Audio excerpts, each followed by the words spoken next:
Welcome to the last breakfast. Please enjoy the video. In this video, I will explain how to make everything beer. First, you'll mash your grains by mixing them with hot water, typically around 150 degrees Fahrenheit. This process extracts the sugars from the malt. Hold this temperature for about 1 hour to ensure maximum sugar conversion. This sugary liquid, known as wort, is the foundation of your beer.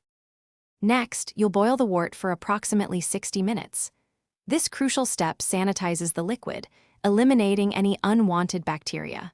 During the boil, you'll add hops at various stages to impart bitterness, flavor, and aroma.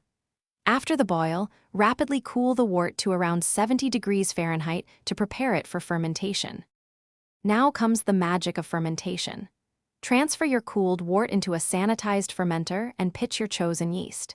The yeast will consume the sugars, converting them into alcohol and carbon dioxide. This process usually takes 1 to 2 weeks, transforming your sweet wort into beer. Maintain a consistent temperature, often around 68 degrees Fahrenheit, for best results. Finally, it's time for packaging. You can transfer your finished beer into bottles or a keg. If bottling, add a small amount of priming sugar to each bottle. This will create natural carbonation over 2 to 3 weeks. For kegging, you can force carbonate the beer more quickly. Now, chill and enjoy your homemade brew. Thanks for watching. If this was helpful, leave a like and consider subscribing. See you next time.